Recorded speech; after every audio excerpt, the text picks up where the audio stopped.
చదరంగ ప్రియులకు స్వాగతం. చదరంగం ఇద్దరు ఆడే ఆట. చదరంగం వల్ల 64 గళ్లుగా విభజింపబడ్డ ఒక చతురస్రం. ఈ చతురస్రం బల్ల మీద ఒక తెలుపు గడి, తరువాత నలుపు గడి వరుసగా ఉంటాయి. ఒకరు తెలుపు రంగు కాయల్ని, మరొకరు నలుపు రంగు కాయల్ని ఉపయోగిస్తారు.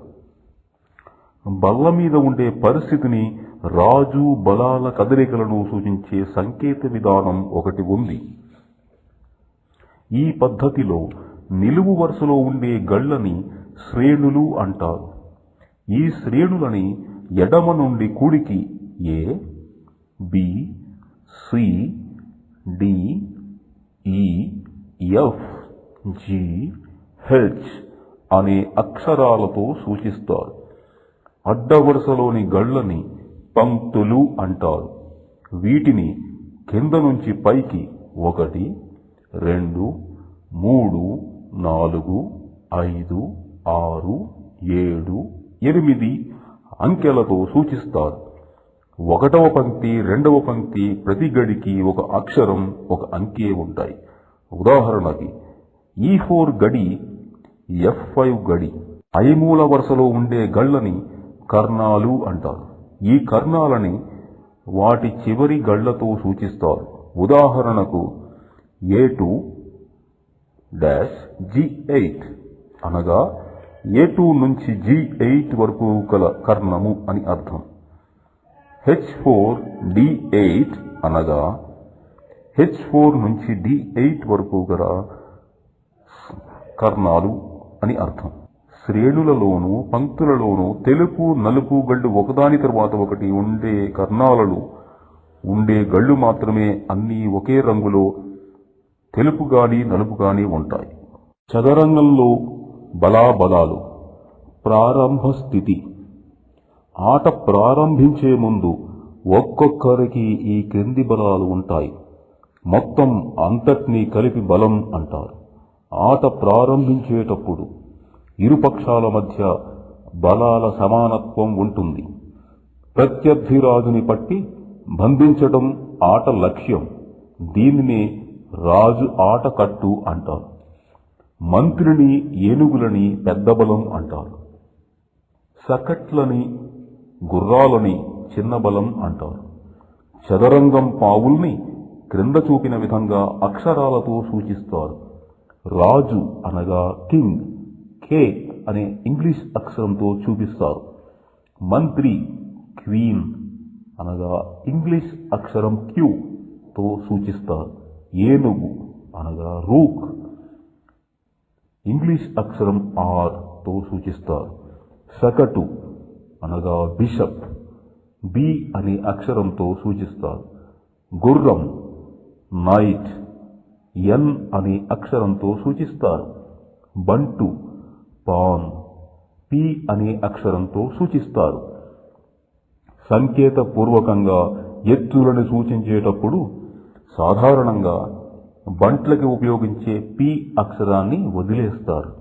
ఏదైనా ఒక సమయంలో బల్ల మీద చదరంగపు బలాల కూర్పుని పరిస్థితి అంటారు. ఆట మొదలుపెట్టే ముందు అంటే ప్రారంభ స్థితిలో బలాల కూర్పు ఈ పటములో చూపిన విధముగా ఉంటుంది. తెలుపు బలం 1, 2 పంక్తులని, నలుపు బలం 7, 8 పంక్తులని ఆక్రమించుకుని ఉంటాయి. బల్ల పరిచేటప్పుడు ఇద్దరు ఆటగాళ్లకి కుడి చేతి వైపు మూలగడి, తెల్లగడి వస్తుంది. రాజు, మంత్రి స్థానాలు సరిగా పెట్టడానికి ఒక చిన్న సూత్రం. మంత్రికి తన సొంత రంగు ఇష్టం అని గుర్తుపెట్టుకోండి. అనగా తెలుపు రంగు మంత్రి తెలుపులో ఉంటాడు, నలుపు రంగు మంత్రి నలుపులో ఉంటాడు. ప్రారంభ స్థితిలో తెల్ల మంత్రి తెల్లగడి D1లోనూ, నల్ల మంత్రి నల్లగడి D8లోనూ ఉంటాయి. బల్ల ఎడమవైపు సగభాగాన్ని ABCD శ్రేణులు మంత్రి భాగమని, కుడివైపు సగభాగాన్ని అనగా EFGH శ్రేణులని రాజు భాగమని అంటారు. బల్ల మధ్యస్థంగా ఉండే 4 గళ్లని అనగా D4 D5 E4 E5 లని కేంద్రం అంటారు. ఈ కేంద్రం మొత్తం చదరంగపు బలలో ముఖ్యమైన ప్రదేశం. దీని ప్రాముఖ్యం గురించి తరువాత చర్చించుకుందాం.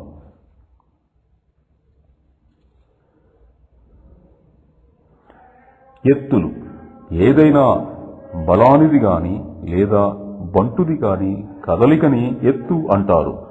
ఆటగాళ్లు ఒకరి తర్వాత ఒకరు ఎత్తులు వేస్తారు. తెలుపుతో ఆడేవారు ఎప్పుడూ ఆటని ప్రారంభిస్తారు.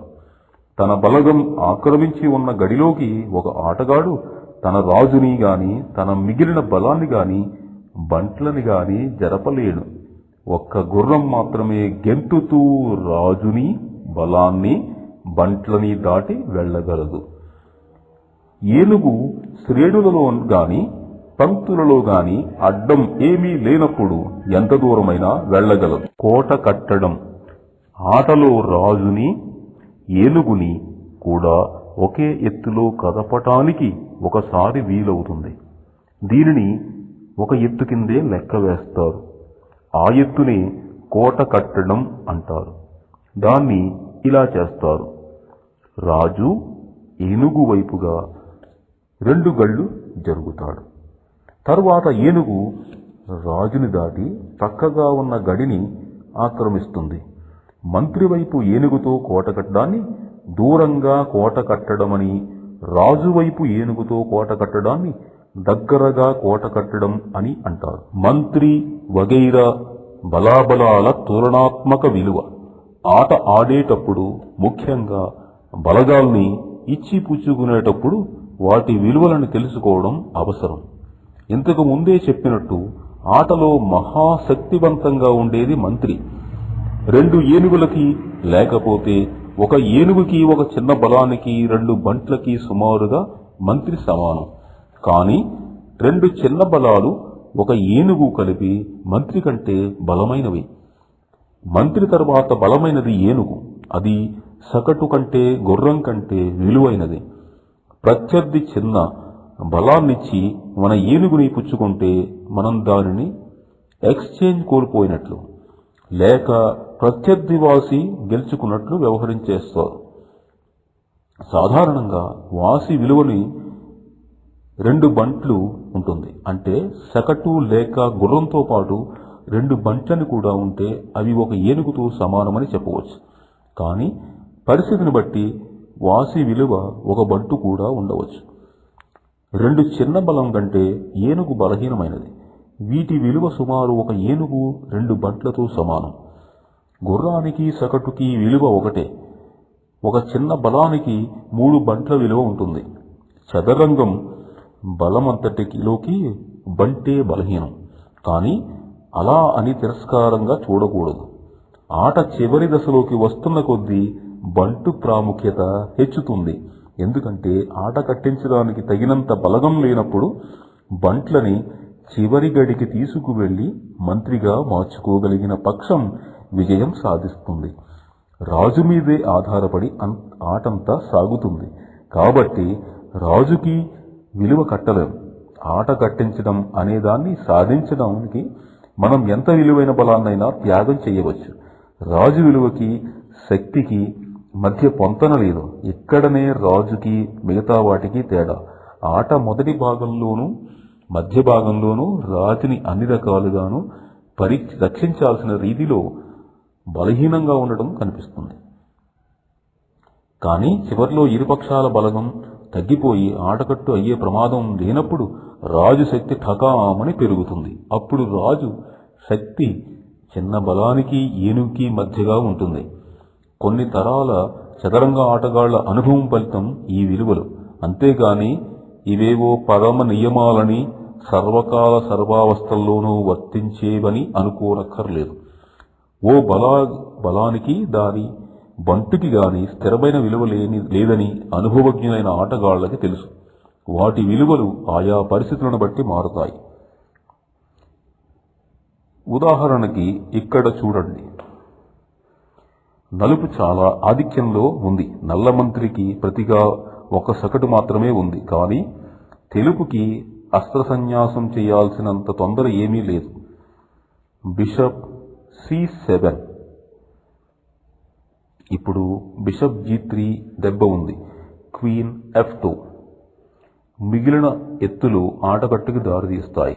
G4కి జవాబుగా బిషప్ D8, అలాగే క్వీన్ E1కి జవాబుగా G3 వస్తాయి.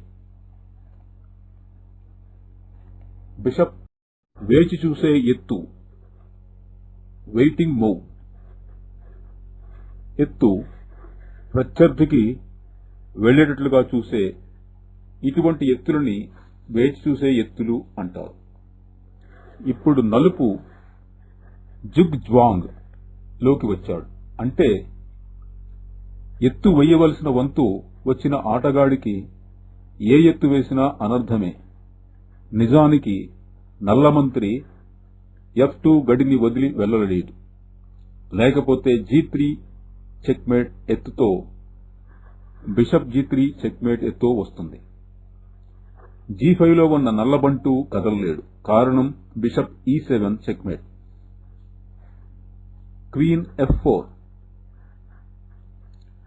Bishop captures F4, G captures F4 తర్వాత కనీసం డ్రా చేసుకుందామని చూసినా మంత్రిని వదులుకోవాల్సి వస్తోంది. కానీ G3 check, queen captures G3, bishop G3 checkmate. ఆ రకంగా నల్లరాజు ఉన్న దురదృష్టకర పరిస్థితుల వల్ల మంత్రి తెల్ల సగటు కంటే బలహీనమైపోతోంది.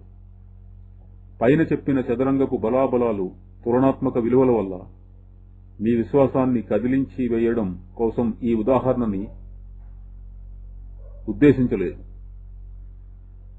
ఆడేటప్పుడు ఈ విలువల మీద మీరు ధైర్యంగా ఆధారపడవచ్చు. కానీ సూత్రాలకి మినహాయింపులుంటాయి. కొన్ని క్రమేపీ మీ ఆటని పరిణతం చేసుకుంటూ ఒక్కో పరిస్థితిలో ఉండే ఒక్కో ప్రత్యేకతని మీరు మరింత స్పష్టంగా చూడడం నేర్చుకుంటారు. బలం, బంట్ల విలువల్ని ఎంచే నేర్పు వస్తుంది. పైన చెప్పిన లాంటి గొప్ప మినహాయింపులు కనిపెడతారు. మరికొన్ని నియమాలు. ఎత్తు వేయాల్సి వచ్చిన ఆటగాడు తన పావుల్లో దేన్నైనా ముట్టుకుంటే దాంతోనే ఎత్తు వేయడం విధాయకం. అలాగే ప్రత్యర్థి పావుని ముట్టుకుంటే విధిగా దాన్ని తీసుకోవాల్సిందే. కదలడానికి వీలైన తన పావుని గాని, చంపడానికి వీలైన ప్రత్యర్థి పావుని కానీ ముట్టితే ఇది వర్తించదులండి. ఒకసారి తన పావుని, ప్రత్యర్థి పావుని ఆటగాడు ముట్టుకుంటే దాన్ని తను ముట్టుకున్న తన పావుతో గాని, అలా వీల్లేకపోతే మరో పావుతో కానీ చంపాలి. అలా చంపడానికి నియమాల ప్రకారం వీల్లేకపోతే తను ముట్టుకున్న పావుతోనే ఎత్తు వేయాలి. బల్ల మీద పావులు సరిగా పెట్టుకోవాలనుకుంటే ప్రత్యర్థికి ఆ విషయం ముందుగా చెప్పి వాటిని సర్దుకోవచ్చు. సర్దుతున్నాను లేక అడ్జస్టింగ్ అని చెప్పడం ఆనవాయితీ. సర్దుబాటుని ప్రత్యర్థి సమక్షంలో చేయాలి. ఒకవేళ ఆ సమయంలో ప్రత్యర్థి బల్ల వదిలి వెళ్తే ఆర్బిటర్ను పిలిచి అతని సమక్షంలో అలా సర్దుకోవాలి. పావుని మరో గడికి జరిపి చేతిని దాని మీద నుంచి తీసేస్తేనే ఎత్తు పూర్తి అయినట్లు లెక్క. అలా కాకుండా ఆటగాడు ఆ పావుని మీద నుంచి చేతిని తీయనంతసేపు దాంతో ఏ ఎత్తైనా వేసుకోవచ్చు. ఎత్తు వేసిన తర్వాతనే ఆటగాడు ప్రత్యర్థిని డ్రా కోసం అడగవచ్చు. ప్రత్యర్థి అందుకు ఒప్పుకోను వచ్చు. లేదని చెప్పడం ద్వారా గాని తన తర్వాతి ఎత్తుని వేసి గాని ఒప్పుకోకపోను వచ్చు. ప్రత్యర్థి తన వంతుగా డ్రా అడిగే హక్కు ఉపయోగించుకున్నాకని డ్రా కోసం మొదటి ఆటగాడు మళ్లీ అడగవచ్చు. షా అని గాని, చెక్ అని గాని నోటితో చెప్పవలసిన పని లేదు. ఈ పాటికి మొదటి ఆట ఆడటానికి సూత్రాలన్నీ మీరు నేర్చుకుని ఉంటారు. బల్ల ముందు కూర్చుని మీ ప్రత్యర్థితో బొమ్మ బురుసు వేసుకుని ఎవరు తెల్లపావు ఎవరు నలుపు ఆడాలో నిర్ణయించుకుని వేయండి మొదటి ఎత్తు. కానీ ఈ ఆట గురించి మీరు నేర్చుకోవాల్సింది ఇంకా చాలా ఉంది. చదరంగం ఆడుతూ ఆ విషయాలను